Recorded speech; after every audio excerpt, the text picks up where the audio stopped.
All right, we are in the part 2 of this project on Brute Farce. We just got done in the previous video messing with that thermostat. And if you haven't seen it and you have a truck with a V10 in it, I suggest you go watch. Because if you got to do it, you're going to want to see the pain I went through so you guys can struggle a little less. But that being done, we are going to move on to doing the ball joints and the wheel bearing in this truck for a couple of reasons. That wheel bearing is making plenty of noise, and I've already done both the wheel bearing and the ball joints on the passenger side, and I wanted to bring you in and show you guys what you need to be ready for if you're working on an older truck that spent its life in the salt belt. Now, it's not fun. I'll say it right off the bat. But I'm going to show you a couple things you can do, at least putting it back together to save you some time in the future.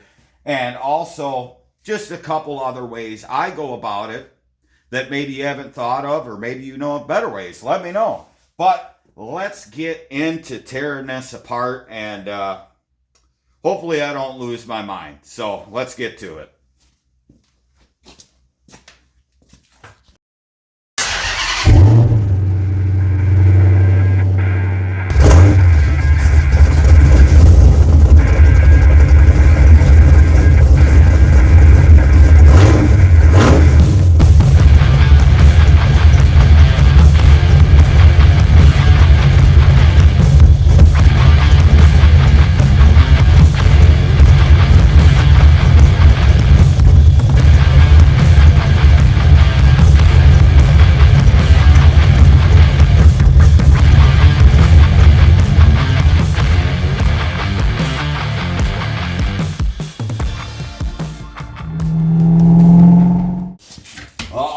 It is time to dig into this side of the truck, replacing the wheel bearing and the ball joints. Now, I did the other side already. The wheel bearing on that side honestly wasn't bad, but I was in there, was just going to replace it. And I knew the upper ball joint on that side was getting some play in it. But on this side, we know there's a bad wheel bearing for a couple of reasons. You take it out and drive it, and if you swerve it back and forth and load and unload the bearing, you hear the sound go away and get stronger. So that's one way of knowing that you got a bearing going bad. Another way is, I don't know if you guys can hear that, but we definitely got a bad wheel bearing on this side. So it is time to replace it. Now, this truck is well used. This stuff is basically fused together because it's been in the salt belt its entire life, and the chassis was a plow truck once. So let's get the wheel off and let's start digging into this thing.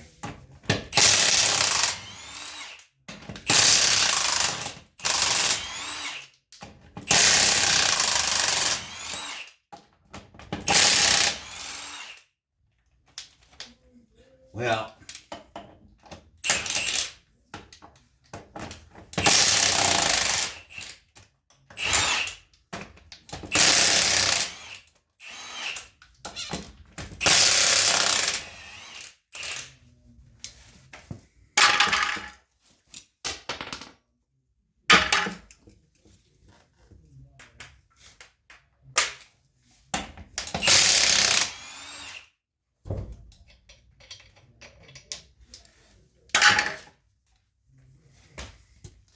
get this wheel out of the way.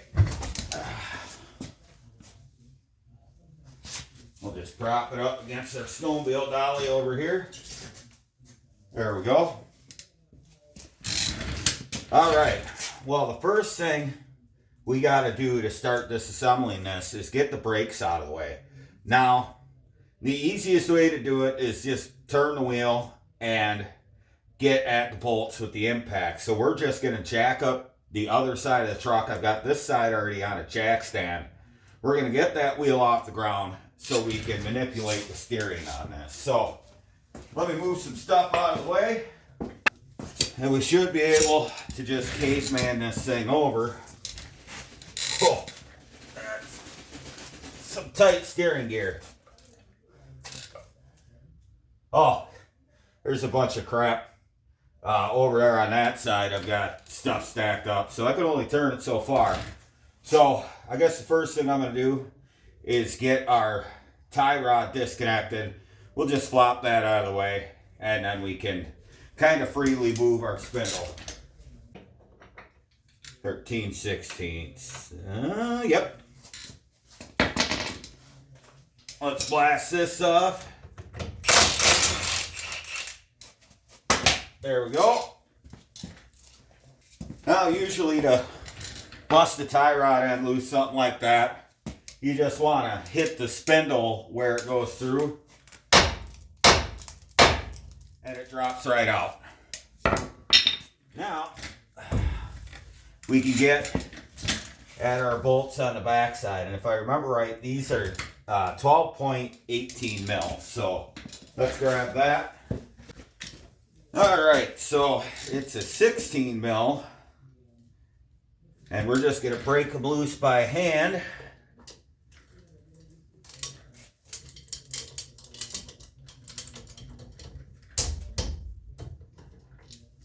We're going to have to tap that socket on there. We're just going to booger up the end of it. And that'd make this a pretty short project.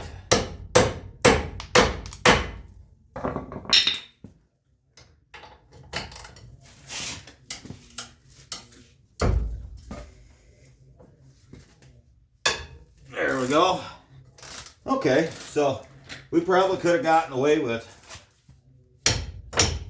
getting it with the impact.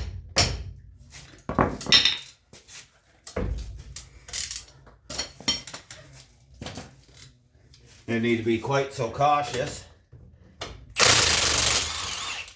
Here's our lower one. Gonna put a bolt there. Get our upper.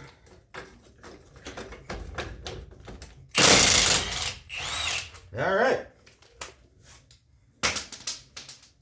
There we go. Now we'll just pull our caliper off and lay it right up here on the upper control arm.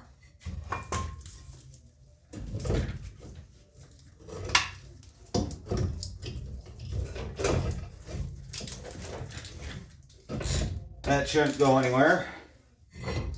Slide the rotor off, which thankfully wasn't stuck. Okay.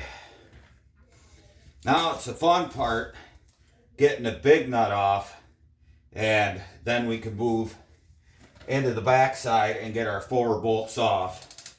So let's get that cotter key out of there.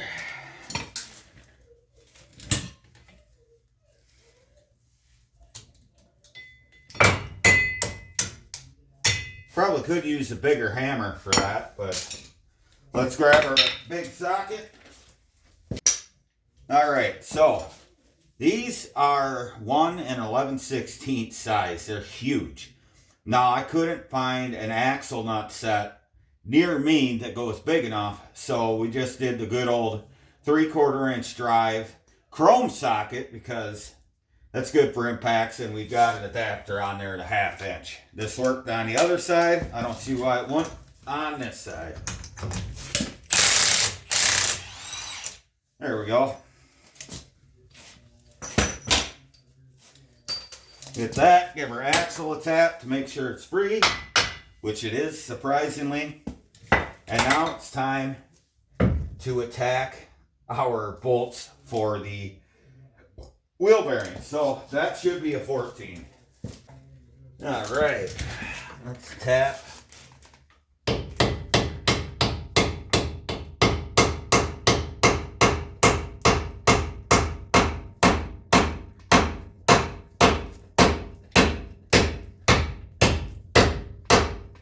Ugh. All right. Oh.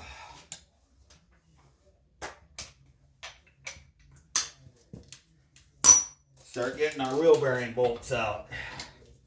Oh yeah, we're gonna have to break these loose by hand.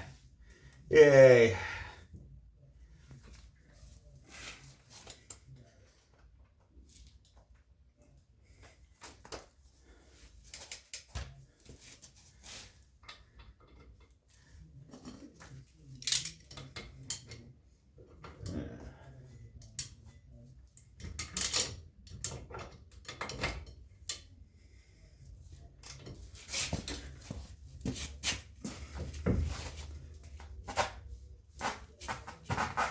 Oh. Oh. There we go.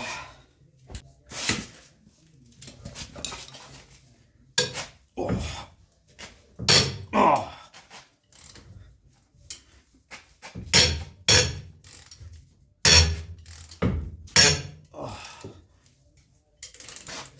Oh.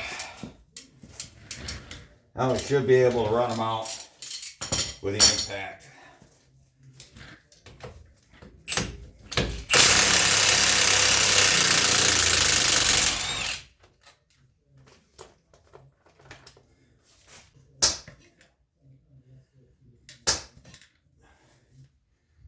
There we go.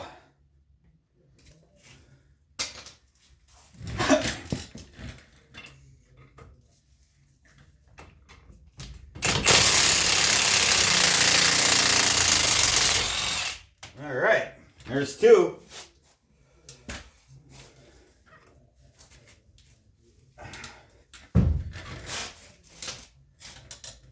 Then we'll pop these out same way as the other side.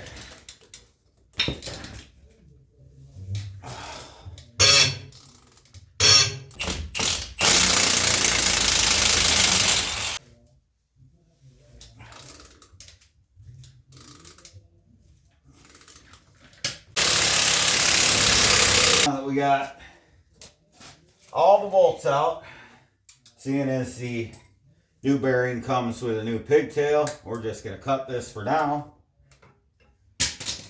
Now there's a couple ways you can go about driving a wheel bearing out of the spindle.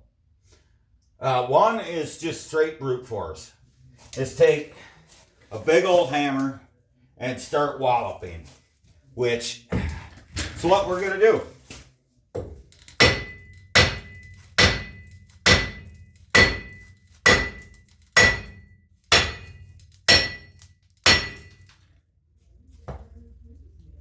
Let's see if we're getting any separation at all, which we're really not.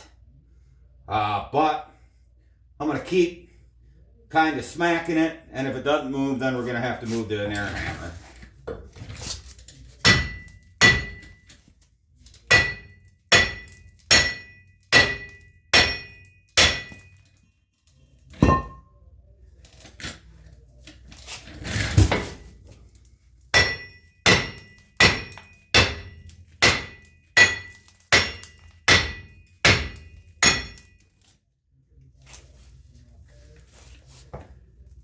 Yeah, I think we're going to move to the air hammer. So let's just cue the music now, because this is going to be a fight.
Well, you remember how I said it was going to be a fight?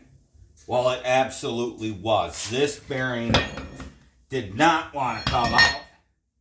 it was pretty much just rust welded into the spindle. That you could see from the time lapse. It took a chisel with the air hammer, a blunt tip with the air hammer, my 4-pound sledge, and a hand chisel, and back and forth and back and forth, back and forth, and we finally got it worked out. Then I went ahead, cleaned up the face, went in and cleaned the register up. So when we put the new bearing in, we'll put anti-seize around it. And if we ever have to pull this apart for another reason in the future, we could get it apart. I also cleaned up the holes, because when you're driving a bearing out, especially with a chisel, you can actually peel some of the metal from the spindle over into a bolt hole, which makes it real hard to get the bolts back in. So just be sure to clean them up somehow. But yeah, that was a workout, and it makes me really not look forward to doing the ball joints. But we're in here, we may as well do them. So on these Dodges, your ball joint nuts are facing towards the ground on both of them. They both have cotter keys in them. So we'll go ahead, blow those out, and we will run our nuts off and get the spindle off, and we'll start attacking the ball joint. All right, seems like our upper ball joint nut is a 25 mil. 26 mil, my bad. It was in the 25 position on my rack. But hopefully we can run these off without too much of a hassle.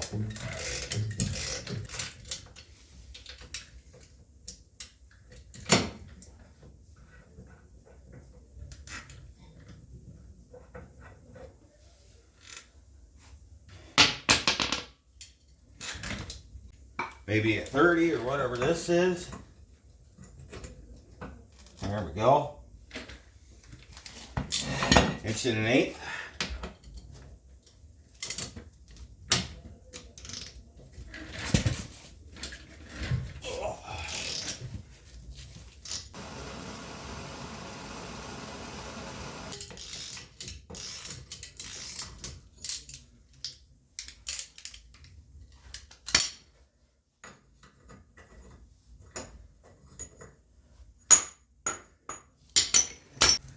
All right, now we got both of our nuts off. We're going to give a little wallop down here to break it free.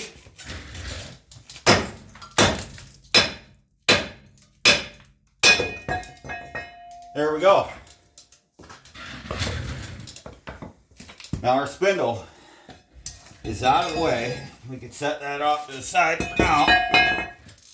And now we have access to our ball joints, which is there is a bunch of crud always in the lower, and there is a snap ring that retains your lower ball joint.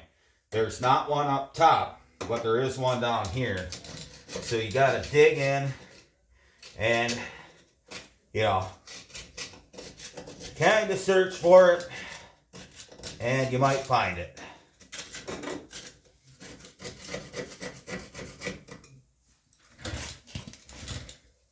There's the end of it. Looks like, anyway. She's pretty rotten.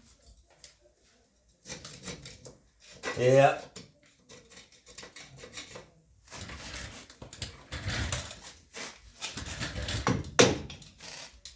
Oh, that's nice. That broke right away.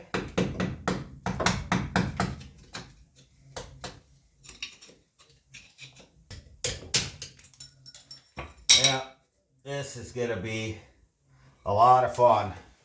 Because our snap ring is just coming apart. So, looks like we should be able to just... There we go. I'm not sure if we got all of it. I think we did. Now, the best way I've found to get lower ball joints out is, because you can't really get the tool in here easily, is just pound your lower ball joint out. It can be quite a pain, but you wallop it hard enough, she should be free. I think she's moving a little bit. We're going to put some penetrating lube around that.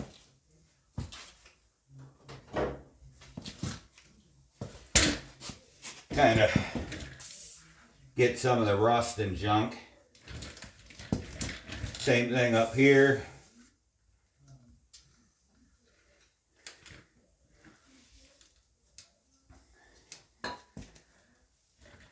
We'll let that soak in for a bit, and then once we get that pounded out, the real bear is getting the upper ball joint out.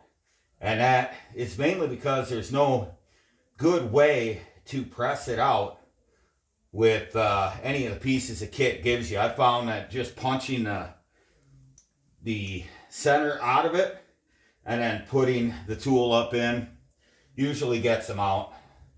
But 6 of one, half dozen the other. It's a good time.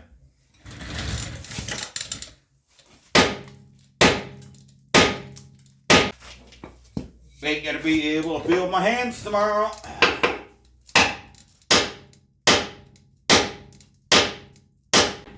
Oh.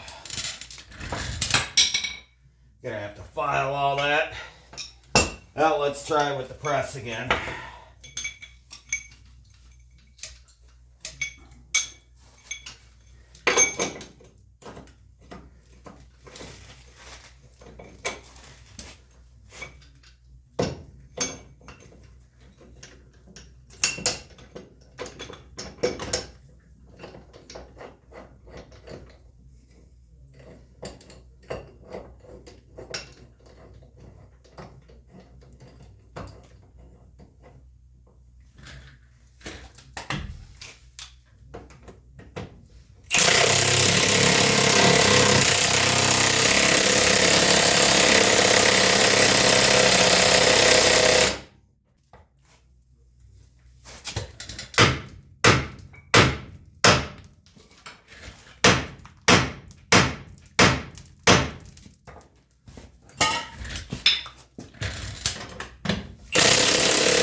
There we go.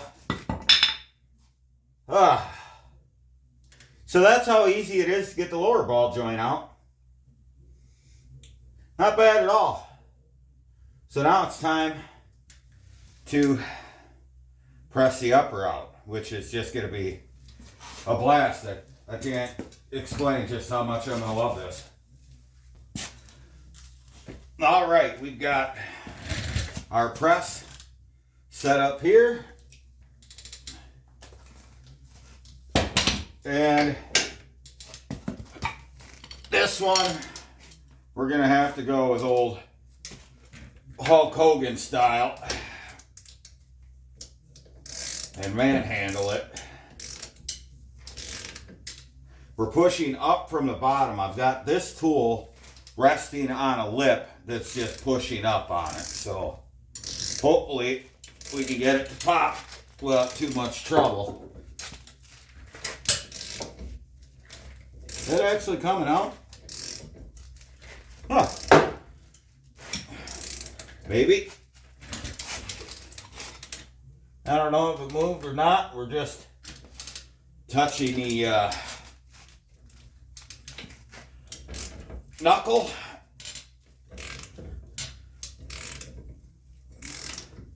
Let's see if it lifted.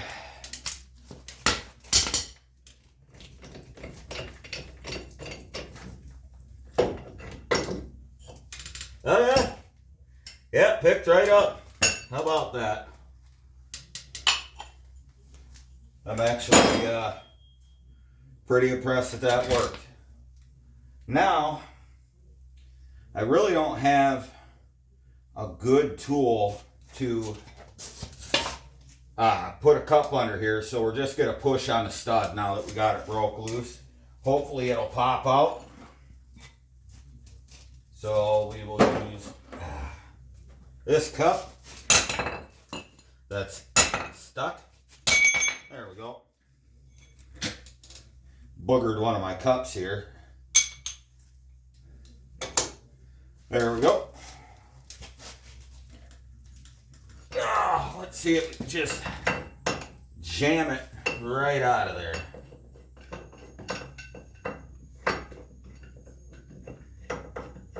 I don't know if I'm going to have enough thread for this. Nah, just enough.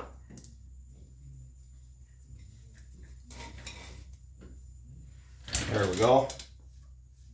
Hopefully, seeing as we already got it broke loose, we should be able to shove it up without punching this through the top of the ball joint. But that's what happened on the other side, is that it just shoved it right up through the top, and I ended up having to hammer it out.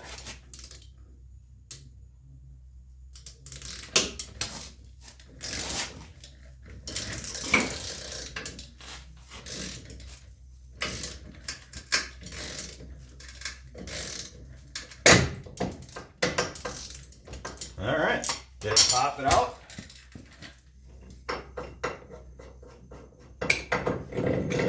Yep, it blew it out the top. Just what I figured it was going to do.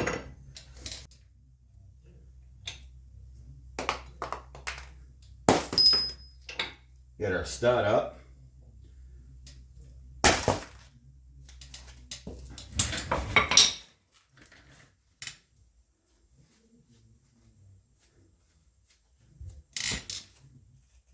I probably could find a socket to go on there. Oh, yeah. All right. Back to business.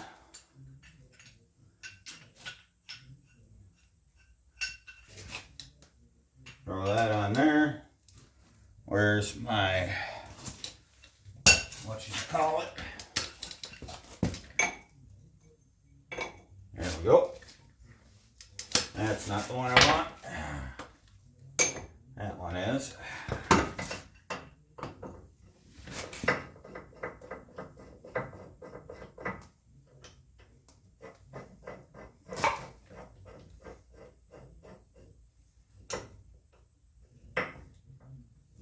All right.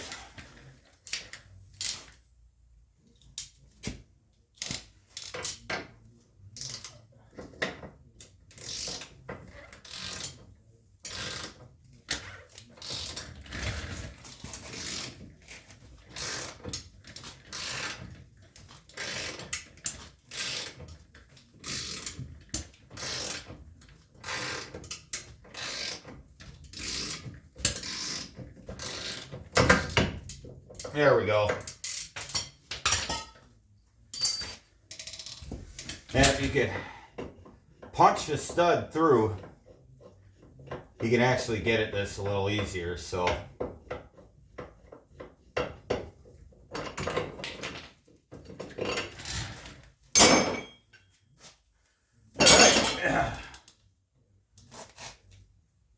ball joint.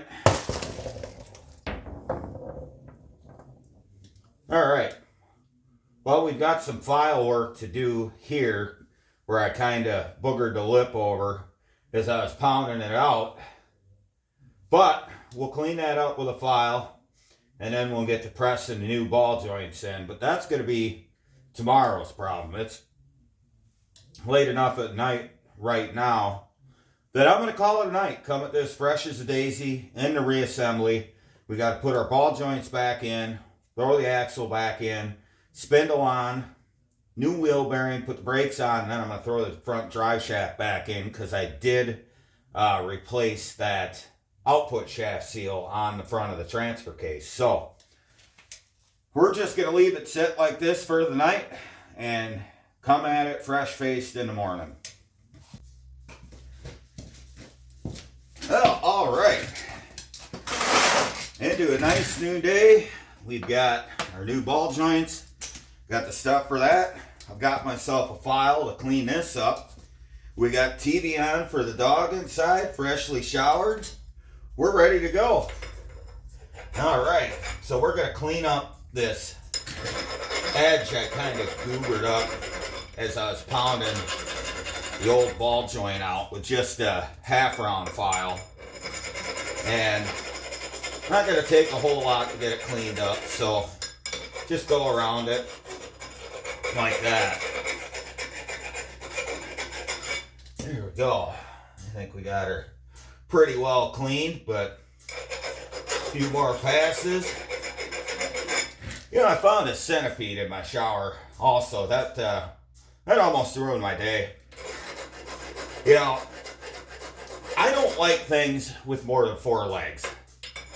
It's just not a good time. Just a crunchy nope rope with 100 legs isn't something I'm fond of. I kind of like 4 legs. I don't even like most things with 2 legs, to be honest. I just like dogs. Dogs are good. But finding a centipede in the shower is definitely something that almost results in me just spraying myself off in the front yard with a hose instead of dealing with that. So, I don't know how you guys feel about bugs. I'm not a fan. I don't trust anything that sticks to stuff. Just, nope. But anyway, we've got our new lower, got our new upper, and we're going to start by installing our upper, which will probably just come in, clean these bores out a little bit, and then usually I drop it in and start tapping in. But let me grab a rag. Let's just grab the whole box of rags. There we go.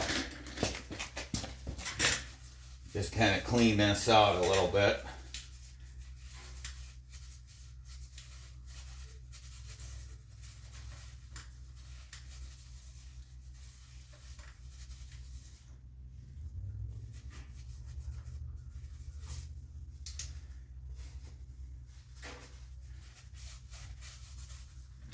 Get our lower one cleaned out.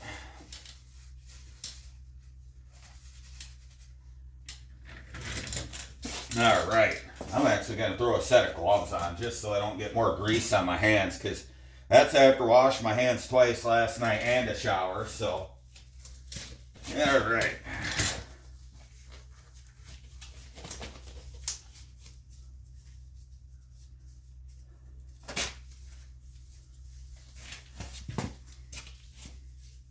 I don't know why. I always struggle with one hand or the other.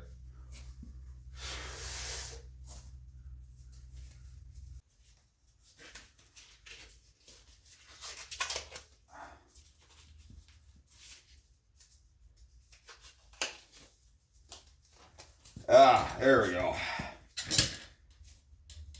That was more difficult than it needed to be. Of course, I'm pretty sure I broke this hand a while back, and me being me, do nothing about it.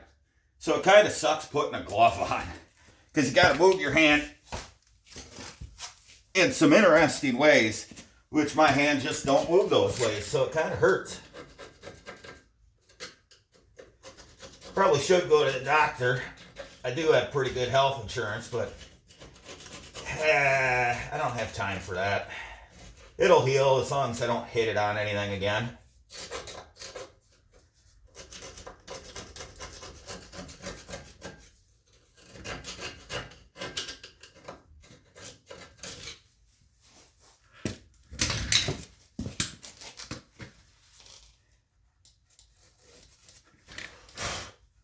There we go. Now we can actually start installing our ball joints. So get our upper set in. Just get it started by tapping it.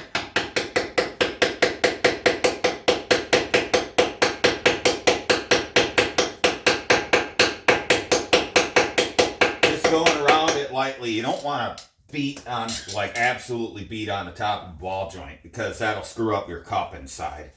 So that's why I'm just going around it, lightly tapping it to get it seated, and see if we can find a tool that'll slip over the top and we can go ahead and run this down in.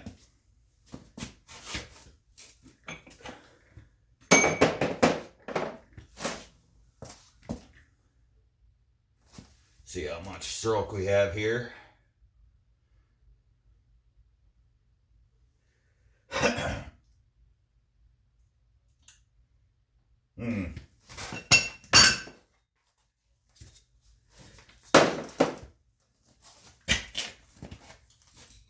We'll use this to tap it down in. Hammer.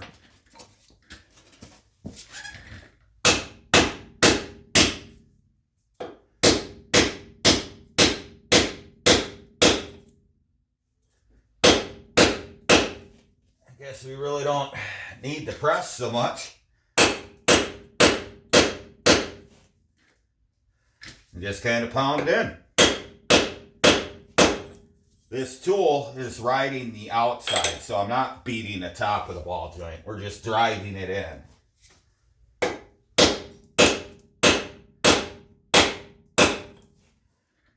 Probably not how this tool was intended to be used, but that's how we're using it.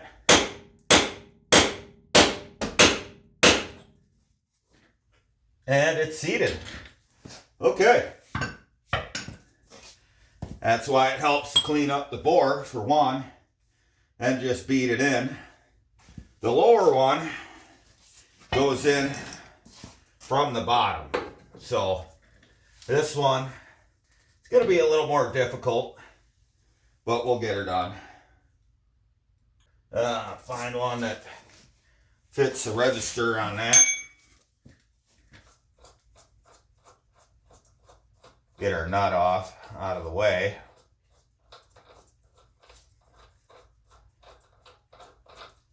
Get this old wheel bearing out here. Alright. That'll fit there. And drop that right on the ground because reasons. So now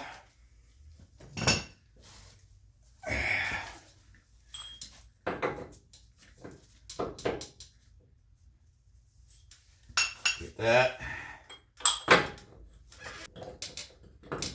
There we go.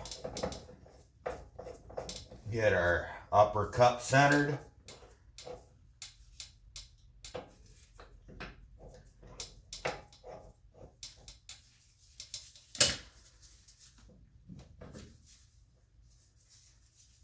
Not sure if that's where it belongs, but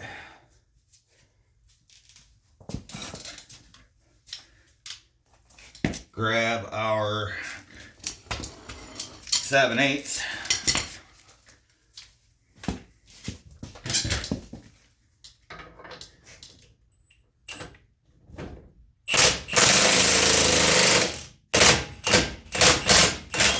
Want to get that a little straighter.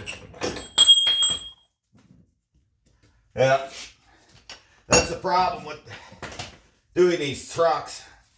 Is it's easy to cock the ball joint.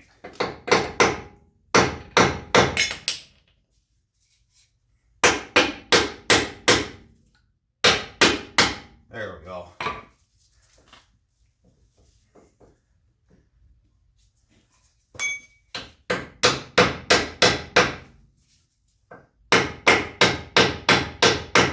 Get it kind of started up in there. Get our studs straight.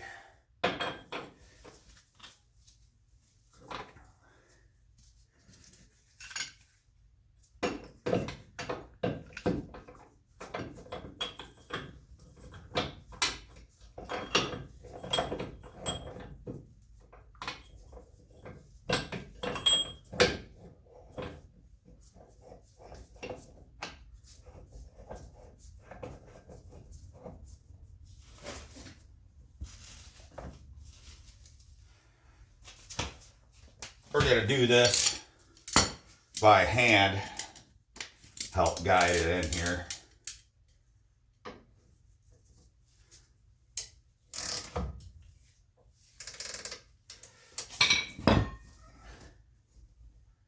That's just wanting to cock it.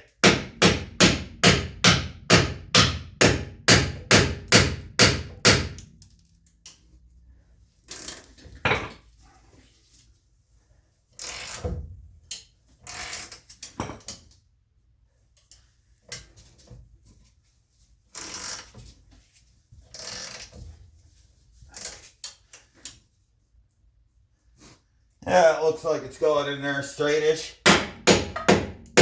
for the most part. So, I'm going to get off my knees. Ow. Get this out of the way. So, what I was saying before with these being kind of a pain is just the angle of the knuckle all together as you're putting the ball joints in. You can get the top in and out with the press with the bottom ball joint out of the way. But even if we had the top out, we couldn't angle our tool up through the upper ball joint mount to get it in straight. So you're damned if you do, damned if you don't. That's why I get the top ball joint out last and in first, because it's the easy one to do that you actually gain something by having the lower out of the way. So we're just going to slowly suck this in and then at the same time tap the backside because that pops it into position as we go. So, yeah, every time I tap it after put tension on it, you can actually feel it get sucked up. The key is to not overdo it. I don't know if you guys seen that register on camera, but it jumped as I hit it. So just put a good amount of tension on it. Then just keep cranking her home.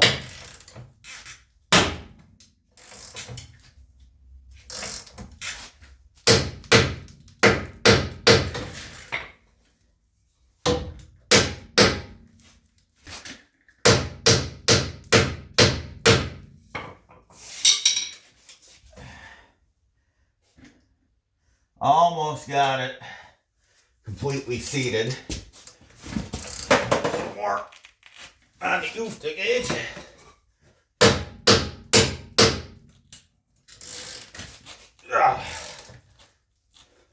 Now she's going in.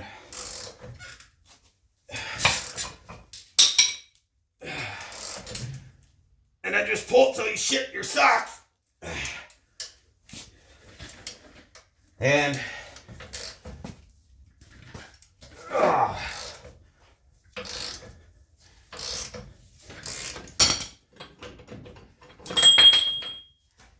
we're in.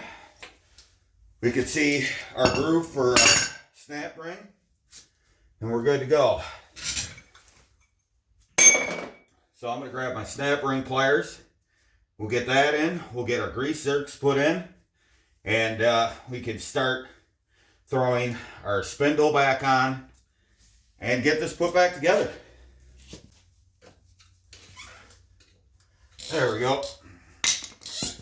Get our grease zerk in.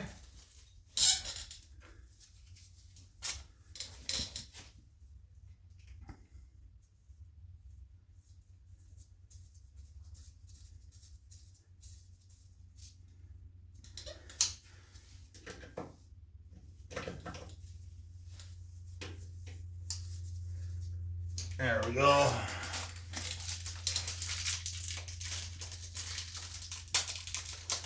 Set our cotter keys over here. Get our upper grease zerk in.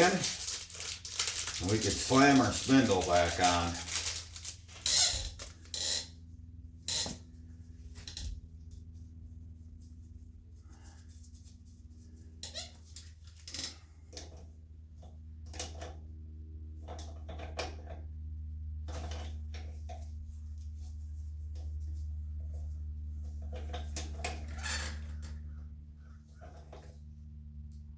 There There we go.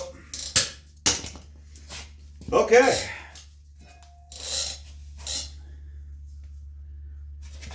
Let's get this bad boy slid up and in. Help if I took the nut off the upper. Throw that in there.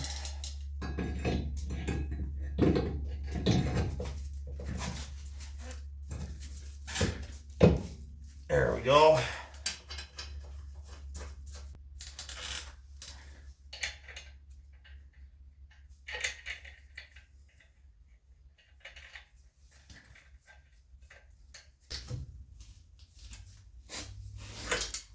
All right, now we just need to line up our hole for our cotter key.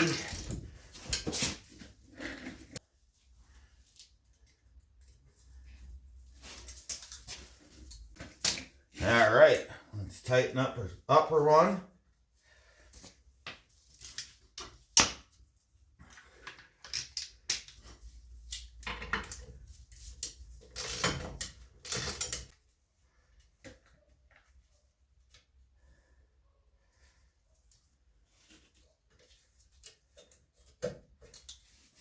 All right, now we can slide our axle back in. Ugh. Oof.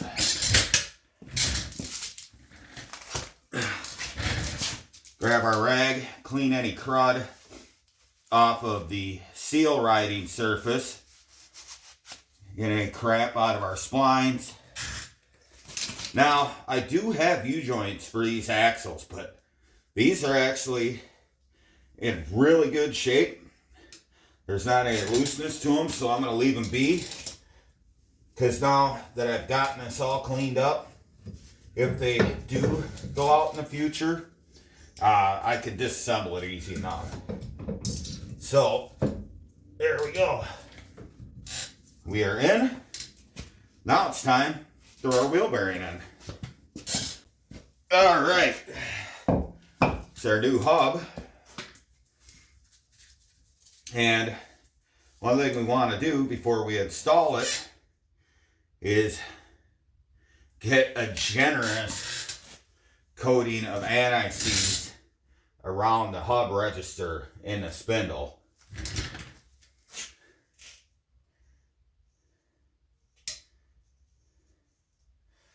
This will help us in the future if we've ever got to change the wheel bearing again, or if we got to take it out to service the U-joint, or if a seal in the front axle goes out. Either way, some anti-seize goes a long way when you're doing these wheel bearings. I recommend doing this on really any vehicle when you're doing a wheel bearing that's got a bolt-on unit bearing like this one does. We're just going to go ahead and put some happy little trees over here. There we go. Yep. A little wisp of cloud right up here. It's all silver linings here. There's no mistakes. Just a whole lot of frustration in the first place. Well, we got that. I'm actually going to throw just a light bit of anti-seize on the splines of our axle shaft, so we don't have to worry about that getting seized in the bearing either. Even though it came out of the old one, little preparedness goes a long way. So let's get our ABS wire untangled from the hub.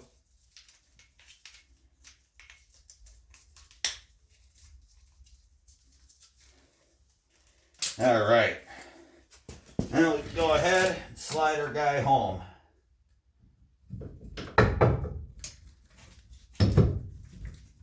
There we go.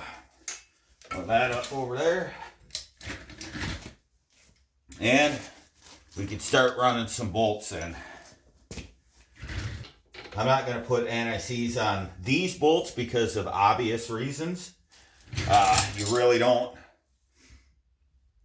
want them just backing out.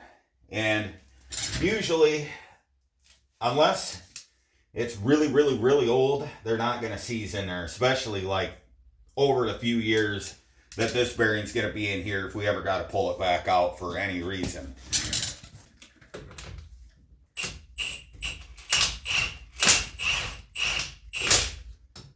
There we go.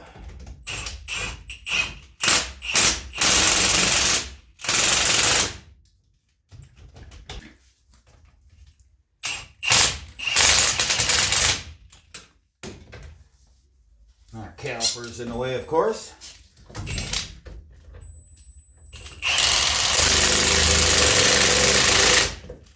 There we go.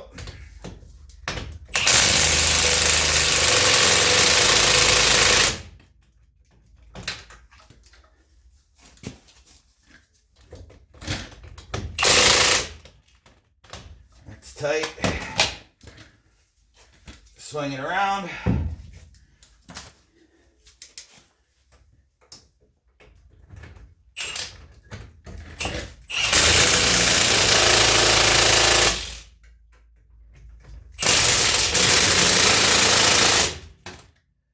All right,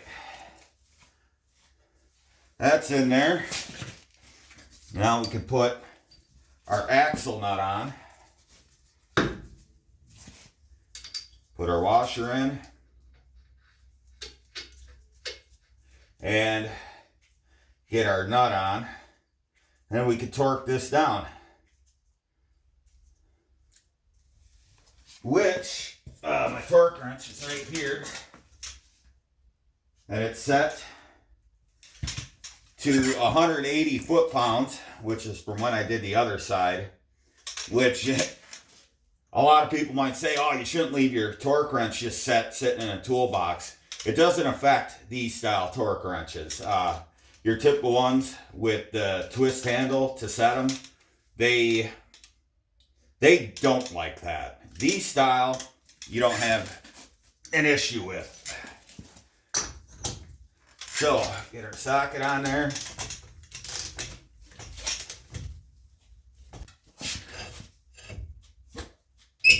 Just,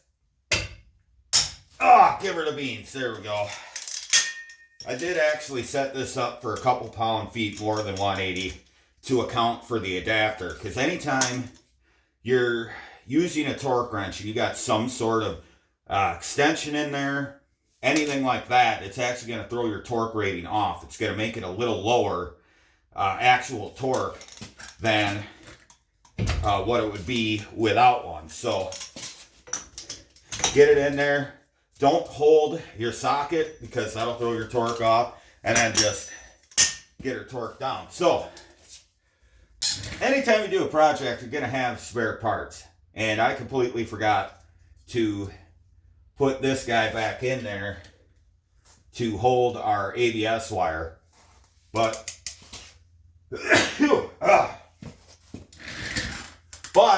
I'm not taking the nut back off to throw it on, and I don't care that much because the ABS in this truck doesn't work anyway, because the modules from the body of the 99, the chassis is a 2000, and the wiring doesn't jive because this body was originally rear wheel ABS. This chassis is four wheel ABS, so that changes the whole harness. But we'll just get this kind of up and out of the way, plug back in just for posterity, I guess. So let's get our brakes put back together. I'm not doing anything about these because they work fine. So we'll run a nut down to hold our rotor in place. Oh, don't tell me allergies are kicking in.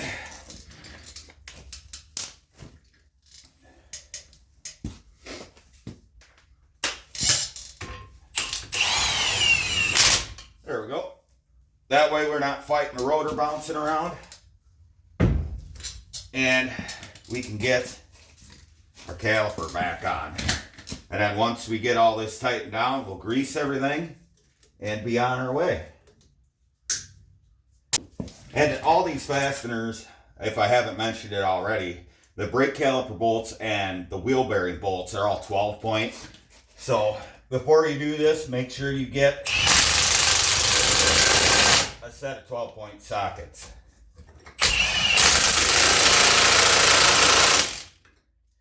$16 and $14 is what you need. So that's done. Before I hook our steering back up, we're going to come in here with the grease gun, get the upper grease, the lower grease. We'll grease the U-joint and then put our steering back together and grease everything else. So we'll get this kind of set up out of the way here. Probably going to run a zip tie around this. As far as this ABS wire goes, what happened to these old ones is, I don't know if I cut it above it, but these wheel bearings have been done before. And the reason I know that is there's supposed to be a backing plate behind here, like a dust shield. And that's where this runs through. And if that dust shield isn't behind your rotor and your wire going through it, the wire will travel up and get into the rotor, and the rotor will begin to eat through the wire. So I'm going to zip tie it to the spindle to keep that from happening, and then we'll route it the rest of the way. But I'm going to dink with this boring stuff, get this greased, and we'll jump in back with you in a little bit. I'm going to run the heat, so I'm starting to see my breath. Well, we got everything assembled, everything greased, and we are pretty much ready to throw the wheel back on and take this thing out for a drive. I also, while I was underneath here screwing around, I got the front drive shaft back in, greased the U-joints. I went ahead and changed the oil because I don't remember the last time I changed the oil in this truck, and it doesn't use oil. So we went ahead and got that changed, through a new filter at it, and topped off our coolant reservoir. I think once we get this wheel on, get it on the ground, we could take it out, drive it, and see if we have any more wheel bearing noise, which I hope not, because both front bearings are new. The rear end is a full float, so it's got tapered bearings in and out. And I had one side apart and they looked fine, so hopefully we don't have any issues in the rear.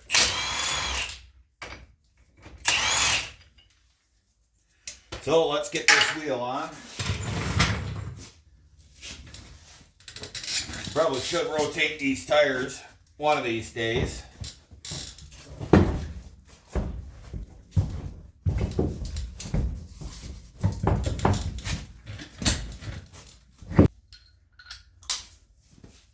Using my fancy torque stick for back in my technician days. No battery dying? Nope, it ain't.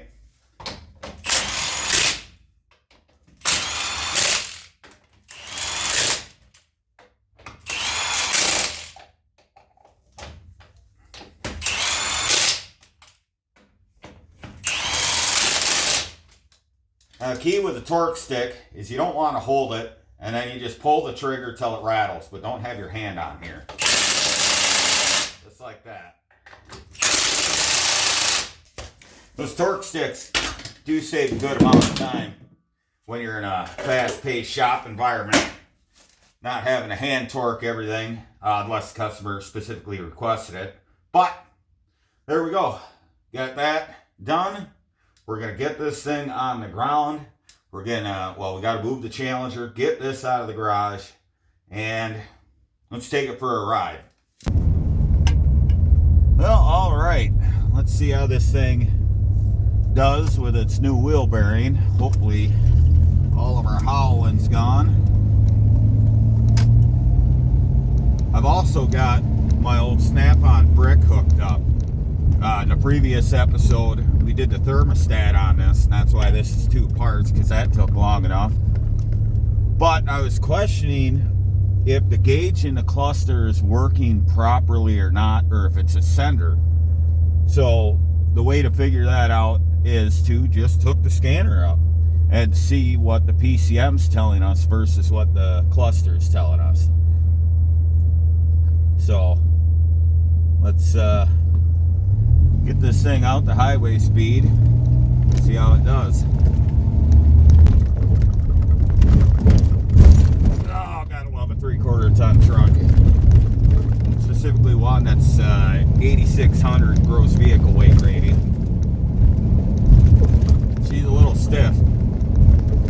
Surprisingly not any more harsh of a ride than my lifted half ton.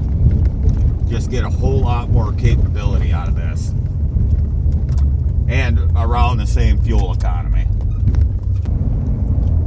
Alright, so our gauge is not reading that great as far as it's not even halfway to warm, and we're reading 171 on the scanner.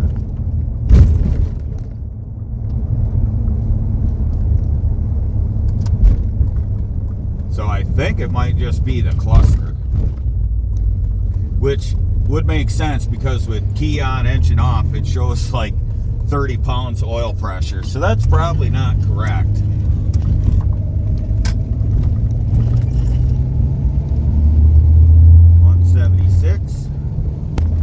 For my little test drive of doing the thermostat before, the heat is better in the truck. So this is about where the gauge runs. I guess the gauge is reading 160 and we're reading 183 on the scanner.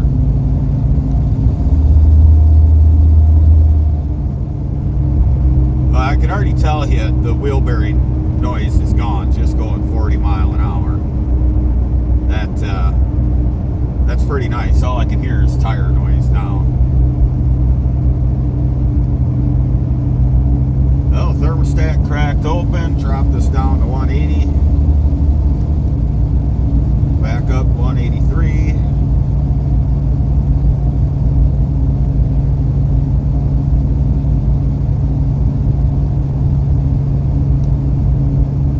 There it opened, dropped to 176. I could actually, like I stated before in the last video, I can actually physically watch the thermostat open and close on the gauge in the cluster, and the scanner's just reinforcing that for me. So before, with the old thermostat, it never did anything. It just come up and then it'd drop way down and stay down, and then when you'd stop and idle, it'd come up and just keep coming up because it was getting too warm, because there was no time for it as it was passing through the radiator to slow down enough to cool. Oil pressure is good, which I don't trust that. It shows oil pressure, that's all I care.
Hearing the wheel bearing, and then I put it off, well, forever, and just kind of listened to it. So this is the quietest this truck's ever been.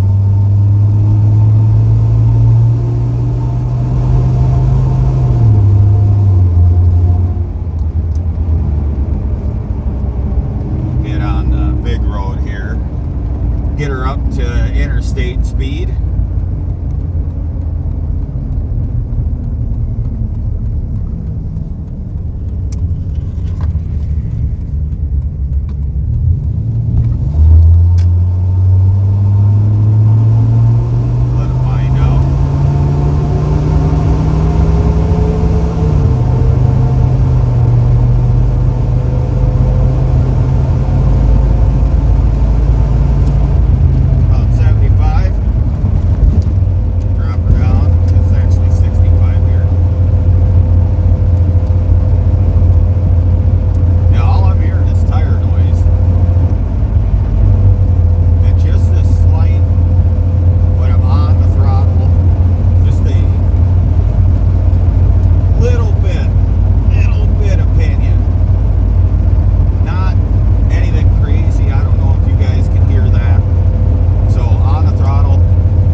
already, other than getting atrocious fuel economy.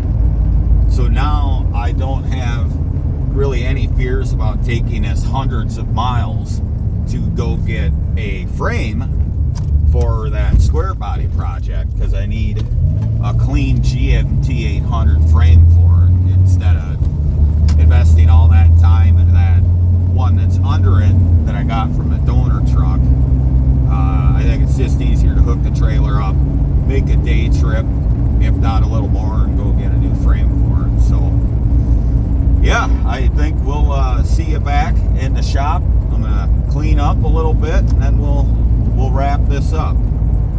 Well, that wraps up part 2 on this 2-episode journey of, well, busting our knuckles on Brute Farce. You guys saw in episode 1 where we attacked the thermostat and everything went sideways there. So if you haven't seen that video, go back to the previous video where we do this, because if you have a V10 in your truck, a Dodge V10 anyway, you're probably going to run into the same issues unless you've got a low mileage example if you need to change your thermostat. So we ran into troubles, we overcame, we found a solution, and we got it done. So that's kind of nice. And then we moved on to, well, I'm not going to say more fun, because it wasn't at all. We moved on to doing the ball joints and wheel bearing on this truck, which it sorely needed the wheel bearing. And, well, if you've got a truck that's lived its life in the Rust Belt or the Salt Belt, you're probably going to run into the same kind of things. And it doesn't just have to be a Dodge. You can use this video to, kind of guide you through it. Just something with a solid front axle with unit bearings is pretty much the same across the board. And you're going to fight getting it apart, but the big thing is take some preventative action when you're putting it back together, like I did, cleaning it up, throwing anti-seize at everything. That way, in case you ever got to pull it back apart, you're not going through that fight again. So those were the 2 major things I did, and I did manage to get that output seal replaced on the transfer case, which I got it done with the cross member in and everything. So even though I should have done it while the transfer case was out, we still got it fixed, and the truck is no longer marking its territory everywhere it goes. My driveway looks like a Dalmatian right now from this thing moving around outside. So that's fixed. This is fixed. The truck's quieter than it's ever been in my entire ownership of it. So it's really nice, seeing as everything else I have is loud, and I love it, don't get me wrong. It is nice to jump in this truck, set the cruise, just put it in drive, don't have to shift, and just collect my thoughts where I could actually hear them in my head instead of this thing making a cacophony of noises going down the road. And the big thing is, now that we can push this truck off to the side until warmer weather comes where we can get back to the body and getting it looking nice, is that I no longer have anxiety about taking this truck a long distance. And that's important, because we can finally hook the trailer up and go searching for a frame for the square body project. And I know I've said it plenty of times here that we're going to get to that, but this was the biggest hurdle, because this is my tow rig and I need to be confident it can make it where it's going and get back, so we can get that frame, bring it home, no matter how far we have to go to find one that's clean, and finally get to putting that square body together. Other than that, we're still going to be tinkering on Fair Enough. You guys seen a video a couple back where we did some improvements to it, and hopefully we can get some snow to where I can finally get the Indy and get the clutch done, stuff like that, get out, have a little more fun before winter ends. If we can't get it on the trails, we'll just have to beat it around the field or something. So there we go, guys. Hopefully you enjoyed the video. Hopefully you learned something out of it. And, well, if you could do me a favor, go ahead and subscribe. This is all free content, and I love doing it because, well, it keeps me honest and it keeps me motivated to be working on my projects, which in turn I hope to motivate you to work on yours. So go ahead, hit that subscribe button, and hit the bell icon so you know when new episodes are coming out. And go ahead, like this video, comment down below, and Well, I guess until next time, remember, if it ain't broke, fix it till it is. We'll see you soon.